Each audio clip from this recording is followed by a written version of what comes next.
இன்றைய சிறப்பு நேர்காணலில் நம்மோடு இணைந்திருப்பவர் தமிழக வெற்றி கழகத்தினுடைய திருமிகு சினோரா அசோக் தான் இருக்காங்க. வணக்கம் சார்.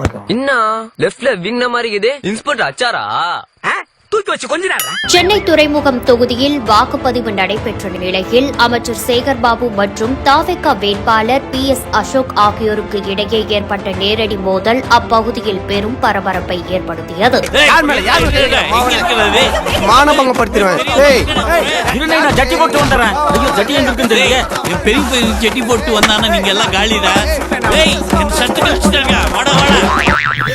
பஞ்சாயத்தடா முடிச்சு நமக்காக அம்பட்டு போலும் புள்ள குட்டியோட வெயில்ல காத்து கிடக்குறாங்களே. துறைமுகம் தொகுதியில ஒரு சிறிய கலைவரம் சலசலப்பை பார்க்க முடிஞ்சது. பெரிய கலவரம் இல்ல, பெரிய கலவரம். அது புடுங்க, அவ்வளவு அடியும் வாங்கிட்டு நீங்க இப்படி உசுரோட நடமறீங்கன்னா அது எவ்வளவு பெரிய ஆச்சரியம். ஒரு சிறிய கலைவரம் சலசலப்பை பார்க்க முடிஞ்சது. பெரிய கலவரம் இல்ல, பெரிய கலவரம். எந்த வேலையும் பார்க்காம வீட்லயே சும்மா இருக்கவன எதுக்கு 4 பேர் வந்து அடிக்கணும்?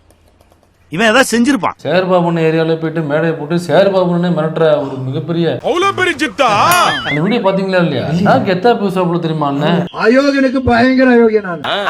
பார்த்தாலே தெரியுதே, கத்தி வாங்க கூட காசு இல்லாம எவனோ சேவிங் பண்ணி போட்ட பிளேட வச்சுட்டு போற வரவெல்லாம் மிரட்டி 8 ரூபாய் வசூல் பண்ணி வீடி வாங்கி புடிக்கிற பிளகா பசங்க தான்டா நீங்க.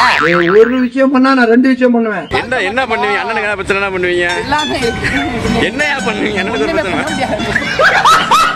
திமுக ஒண்ணு செஞ்சா நான் 2 செய்யும் அப்படின்னு ஏன் தலைவா? இந்த வயசுல உன்னால ஒன்னே செய்ய முடியாது. குழந்தைங்களை அடுத்த வாட்டிங்கன்னா திமுக பிரமுகர்கள் இந்த 3 நாள்ல இந்த மிரட்டல் வேலை இதெல்லாம் பயமா அது கடிச்சிடாத. அப்படியே பட்டாசு பாலுவா பேசின ஆளு எலெக்ஷன் அன்னைக்கு நைட்டு பார்த்தோம்னா சர்க்கையை உயிர மாதிரி இருக்கு சார். சர்க்கையை உயிர மாதிரி இருக்கு சார். வீக்கான கேண்டிடேட் பார்த்திருக்கோம். ஒரு கேண்டிடேட்டே வீக்கா இருக்கிறத இப்பதான் பாக்குறோம். சுகர் வந்தவன், பைல்ஸ் வந்தவன், பக்கவாதம் வந்தவன்லாம் எனக்கு அடியாள். ஓகே, என்ன நடந்துச்சு சார் அங்க? பூத்தை பத்தி சொல்றீங்களா இல்ல சேகர்பாபு பத்தி பேச சொல்றீங்க? எதையாச்சும் சொல்லியா? ஒரு கார் வந்து பாஸ் ஆகுது. அது நேர இன்னொருத்தல இருக்க மூத்திர சந்துக்கு போச்சு. அந்த மூத்திர சந்துக்குள்ள 11 பேர். அதை பார்த்தா முன்ன வந்து சேகர்பாபு உட்கார்ந்துட்டு இருக்காரு. லோக்கல் தொகுதி எம்எல்ஏ 4ஆம் தேதி எக்ஸ்எம்எல்ஏ ஆயிடுவாரு.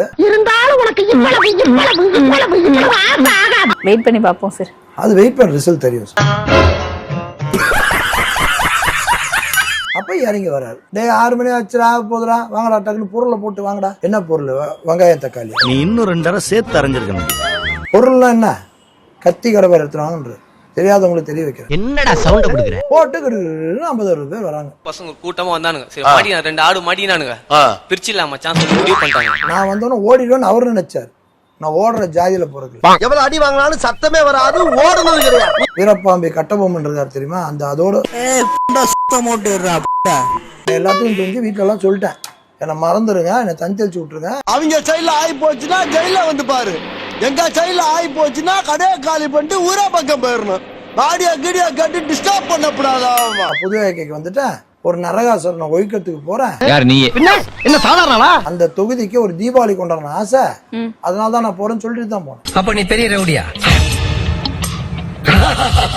இப்ப ஏன் தள்ள மாவாட்டுற? என்ன பார்த்தா ரவுடி மாதிரியா தம்பி? சீச்சி, ரஷ்யாவுக்கு போய் டாக்டர் படிச்சு வந்தாம ரொம்ப டீசென்ட் ஆகிறீங்க. Ready to all. எல்லாத்தையும் ஃபேஸ் பண்ணேன். இந்த கொசு தொல்லை தாங்க முடியலடா. எங்க போனாலும் பின்தொடர்ந்தே வருது. பறந்தடிச்சு கொல்லுங்கடா.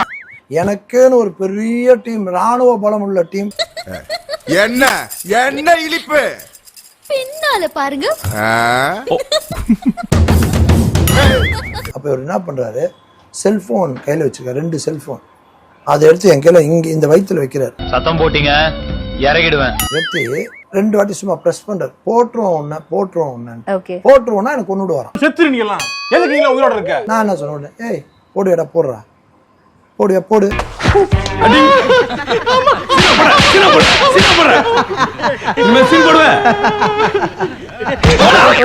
ஒருமையிலே சொன்னீங்களா நீங்களும்? ஒருமையிலே தான் சொன்னேன். நம்பிட்டேன். வா, கெட்டவனுக்கு என்னைக்குமே நீ ஒருமை கிடையாது. தப்பு தப்பா கூட பேசலாம். உன்னை பார்த்தா குடுக்கற மாதிரி தெரியலையே, நிறைய வாங்குற மாதிரி தெரியுது. அப்படியே தெரியுது. போலீஸ் ஃபுல் சப்போர்ட்டுங்க அவங்களுக்கு.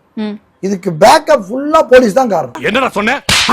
நான் கடுமையா கண்டனம் தெரிவிச்சுக்கிறேன் போலீஸ். அதிகாரியை பார்த்து பேசுற பேச்சாது போடுங்க 2. இன்னொரு தடவை நான் உன்னை பார்த்தேன் தொலைச்சிருவேன். அவர் வந்து சேகர் பாபு இப்படி கண்ணு காமிக்கிறாராம் போலீஸ்க்கு. உடனே தான் லட்சி ஏத்துறோம். யார் காமிச்சா அடிச்சு ஏத்துறோம். இவங்களுக்கு தெரியாது இல்லையா, போலீஸ்க்கு அவர் யாரு நம்பாலும் தெரியாது. இவங்க தான் அடையாளம் காமிக்கிறாங்க. காமிச்ச உடனே அடிக்கிறாங்க. உன்னை பார்த்தா என்னைக்கே அடிக்கணும் போல தோணுது. பின்ன போலீஸ்காரன் அடிக்கணும்னு தோணாதா? நல்ல போலீஸ் அங்க இருக்கும்.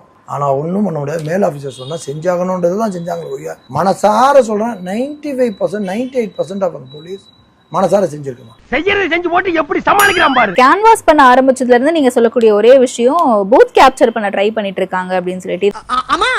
வெளியில இருந்து லேடிஸ் வர வச்சு இல்ல எலெக்ஷன் கமிஷனுக்கு தெரியாம இவ்வளவு இப்படி நடந்திருக்கும் சொல்லுவாங்க. சொல்றேன், எனக்கு கேள்விப்பட்டதானே சொல்றேன். பார்த்து தான் விட மாட்டேனே. புடுங்கிருப்பாரு அப்படியே அப்படியே ஒரே புடுங்க புடுங்கி இங்க நட்டுருப்பாரு. நேராவே சண்டை போறாலும் அது பார்த்தா விட்டுருவனா. தொகுதியோட ஒரு பகுதியா நானு. நிஜ ரவுடி இருக்கிற இடத்த காமிச்சுக்க மாட்டான். இது சும்மா கப்பி. இது எத்தனை பூத்ல நடந்திருக்குன்னு சொல்றீங்க நீங்க கேள்விப்பட்ட வரைக்கும்? கேள்வி நிறைய பூத்துல மூஞ்சி மட்டும் தான் வேலை செய்து மத்ததெல்லாம் அப்படியே இருக்கு. அவர் நல்ல விஷயத்தை யூஸ் பண்ணியிருந்தாருன்னா அவர் நிறைய செலவச்சு கோயில் கட்டி கும்பிட்டு இருப்பாங்க. கெட்ட விஷயத்தை யூஸ் பண்றாங்க. இப்ப ரொம்ப யோக்கியம். உங்களுக்கே 50 கோடி கொடுக்கறேன்னு சொன்னாராமே.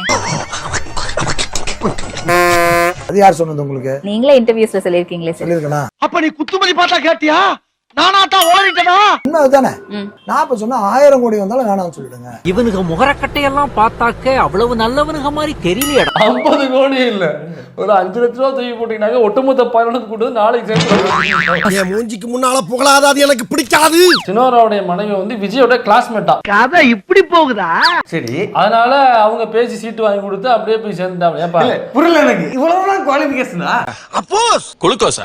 அப்போஸ்ங்க, அப்போஸ்னா ஆமான்னு அர்த்தம். இந்த லட்சணத்துல புசியான மேடை ஏறி கார்ல வந்தான், அதுல வந்தான், இந்த கட்சியில இருந்து வந்தாங்கிறதுக்குலாம் சீட்டு இல்ல. யார் யார் சைக்கிள்ல அழுத்தி போஸ்ட் ஒட்டிட்டு இருந்தாரோ அவனுக்கு தான். எல்லாரும் துண்டு தொட்டு சொல்றத சொல்லு. 99 இவர் எங்க போஸ்ட் ஒட்டினாரு? மாப்ள ரகசியத்தை அலௌன்ஸ் பண்ணாதே, அசிங்கமா நினைப்பாங்களா இல்லையா? நான் எல்லா களத்துல போய் ஒரு தெருவா போனேன். உள்ள போய் போட்டுருமா விசிலுக்குன்னு சொன்னா விசிலுக்கு தான் போடுவேன்றாங்க. விசிலுக்கு தான் போடுவேன்றாங்க. விஜய் வந்து அரசியலுக்கு வந்திருக்காரு, அவருக்கு ஓட்டு போடுவீங்களா? போட மாட்டோம். புகழுக்கு போட சொல்றீங்களா? அந்த இடத்துலதான் உங்களை செல்போன் வச்சு மிரட்டி இருக்காரு. போட்டுருவேன் இதே வேர்டு தான். போட்டுருவேன். அவர் செல்ல போடுவேன்னு சொன்னாரா? காமெடி மேல் பண்ணிட்டு இருக்க. இந்த நேரத்துல தளபதி வந்தனால ஏதோ மாற்றம் கிடைக்கும். பழமும் கிடைக்காது, காயும் கிடைக்காது. ஒரு புரட்சி நடக்காதா? 77 எம்ஜிஆர் வந்து புரட்சி, அதுக்கப்புறம் ஒரு புரட்சி வந்து இப்பதான் நடக்குது. நீ என்ன ரோல் மாடல்னு சொன்னியா? எனக்கு லட்சக்கணக்கில் கூட்டம் வரும், ஒரு உயிர் கூட போனதில்லை. ஆனா உன் கூட்டத்துல குழந்தைங்க பெரியவங்கன்னு 41 உயிர் போயிருக்கு. கொஞ்சம் கூட குற்ற உணர்வே இல்லாம சுத்திக்கிட்டு இருக்க. நான் மக்களுக்காகவே வாழ்ந்தேன். நீ துக்கம் விசாரிக்க பணத்தையே பனையூர் கொண்டு வான்னு சொல்ற சைக்கோ. சொந்த காசுல திராவிட கொள்கைகளை பேசினேன். 20 வருஷம் கட்சியோட தொண்டனா இருந்து வேற வழி இல்லாம புது கட்சி ஆரம்பிச்சேன்.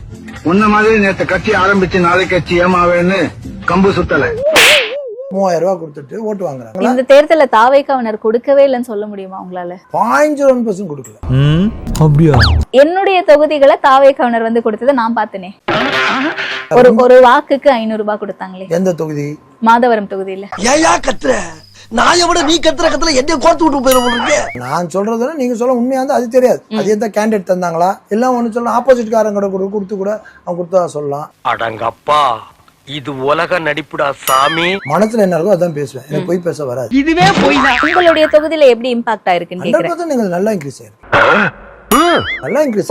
போன முறை எவ்வளவு வாக்குகள் பதிவாயிருக்கு, இந்த முறை எவ்வளவு? ஸ்ட்ராட்டஜி எனக்கு தெரியல.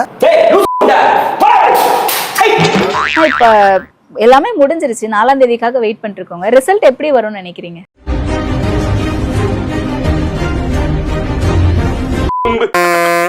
ஸ்டார்ட் பண்ணு.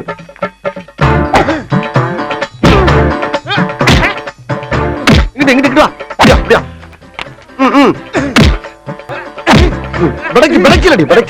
மண்டல மட்டும் அடிச்சிடாத, குலக்கேசல் உள்ள போயிருவேன். சரியா? உங்க வீட்டு பிள்ளையா நினைச்சு எல்லாரும் என்னை மன்னிச்சிருக்க.